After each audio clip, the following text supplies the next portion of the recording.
Good morning. Good morning. Sorry, I'm just a bit late here. I got a last minute phone call. Yeah. Hold on.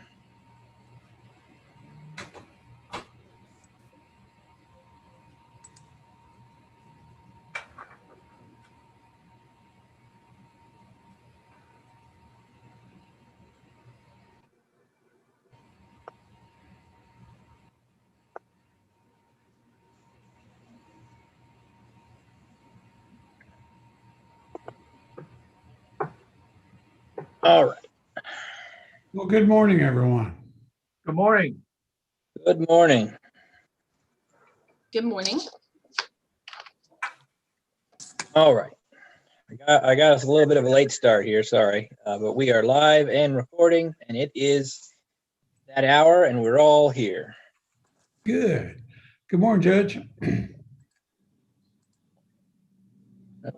Like he's coming in on his iPhone on a separate line.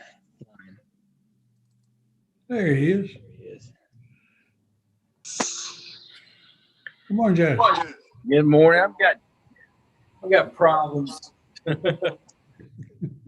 So I switched off my desktop. For some reason, my desktop was not giving me any audio. So I switched over here. So we're good. All right. All right. I don't think this will take too awful long anyway. Scott, this is a one-item agenda we have today. It is. It is. And thank you all for making this happen on such short notice. Oh, we're delighted to do so.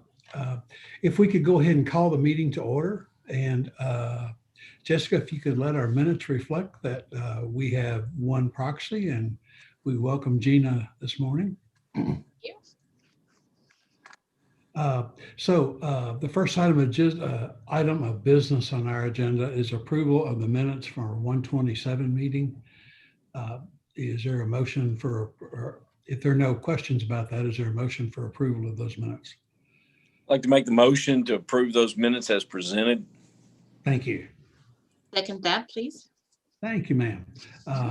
If there are no questions, all in favor say aye. Aye. And are there any opposed? Hearing none, Jessica, the minutes are approved. Scott, it looks like we have one piece of business, and it looks like a fairly happy piece of business. So be glad for you to present that to the commission. Yes, as we talked about at the last meeting, we had engaged Sturgill Turner with your approval in anticipation of possible litigation with this particular taxpayer. After we met last week on Thursday, Jessica, Andrew, Charles Cole from Sturgill Turner, and the taxpayer's legal counsel all met on a conference call. And since Jessica has done most of the work on this and been down in the trenches since the very beginning, I will let her set the table for us and walk us through as I try to share this screen of the actual settlement agreement. Yeah, so I think at the last meeting I had said I still had some hope that we could resolve it without having to litigate. I had sent the final notice back on January the 8th, and so they had until February the 8th to come to us before we could litigate. And so I had received a telephone call from counsel for this taxpayer, and they had requested to speak with Andrew and myself. And at that time, it was the day before we engaged Sturgill Turner, so we invited them to join as well. But fortunately for us, the taxpayer has offered to essentially satisfy the terms of the original voluntary disclosure agreement, wherein they will pay the full amount of the taxes due, which is just over $225,000, to avoid litigation in exchange for the abatement of penalties and interest, which we had previously approved under that VDA. And so essentially they've agreed what we've been arguing for the past 2 years, which is that we have no authority to waive the taxes due. And so in order to resolve this before commencing action, they have said that if we will waive the penalties and interest in the same terms that we agreed to previously, they will, within 30 days, make complete payment of the $225,000, $225,045.62. That's great news, guys. That's that's a complete, in my mind, it's a complete victory for the commission and the principles upon which we're building this. And consistent with how we handle this same issue with all other taxpayers. Yeah. Yeah. Very excited that we can avoid litigation, and the council assures me that it will be paid within 30 days, as this taxpayer has been fortunate enough to get some surplus PPP money that can be used for operational expenses. So I believe that's why we've gotten such a kind of switch on how their approach to this was. The council was very professional and said that they were eager to get this resolved as well, since this is technically the 4th year that we've been working on this. I know I've been working on this the entire time that I've been here, even before I took the legal position. So I'm very excited for this to be resolved. Hopefully, as long as they adhere to that term to pay within 30 days, we can go ahead and get this, off of our plates and begin to pursue other taxpayers as well.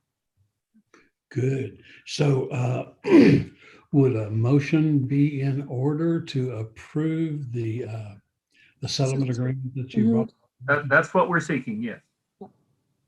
Have they paid I like- in full to date? They have not. Once we get approval from the commission to enter into this settlement agreement, I will send this over to their council to be signed and paid in completion within 30 days. I mean, from 2018 on, they're paid in full. They are. Okay.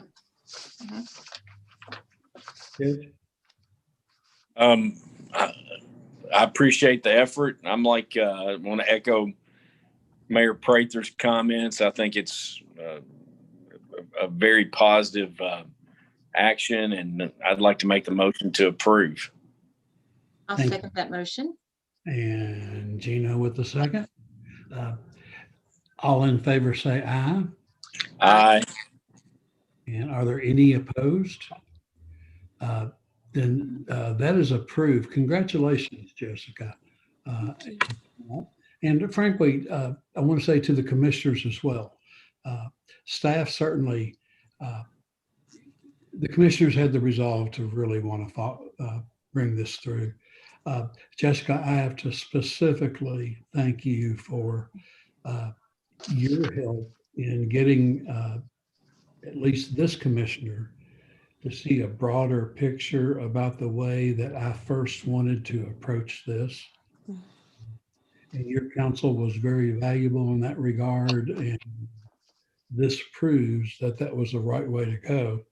And as Scott mentioned, we've now been consistent with our actions, and I think it sets us up well for how we'll act in the future when things like this happen. Thank you. I appreciate that. It has been a lot of work. We've learned a lot in the process, and I think it's perhaps the largest collection we've ever had, which is great news. It means we're going in the right direction, and it's by far the largest that we had outstanding. And I think not only that, but it will help buffer what we know is coming, some of this additional revenue. So I'm excited just for a lot of different reasons. Good. You should. And for the commissioner's benefit, I'd like to add one thing too. It's VDAs typically do not take 4 years to resolve. I did a lot of them, was involved with a lot of them at Louisville Metro for 8 years, and we've had a couple here, at least one that I know of that we've already resolved and received some money on. Typically 6 months to a year, depending on how complex and how many years we're talking about, is normal. But this was definitely an outlier, but one that ultimately paid off for sure in the long run. Good. Well, Scott, I believe that completes our agenda. It does. And I guess all we need is a motion to adjourn unless anyone has anything else they'd like to add. Motion to adjourn. Thanks, Judge. And Gino with the second. All in favor say aye. And Aye. y'all have a great rest of the day. Hey, Judge, I'm getting whiplash reading the news graphic, and I'm trying to figure out your landfill situation is really complicated, man. Maybe I need to get Jessica to help me on that. It's like I need a program to tell the players or something. The 2 cents on that, Mayor, and anybody else wants to hear, is that Well, the you all state, probably need to have that conversation offline, guys. We're live and on a meeting. So, I'm All always right. appreciative of Andrew and his and his guidance. Okay. Well, and Mayor, I'll call you real quick. yeah, because he's used to me doing silly things like this and he has to reel me back in. Okay.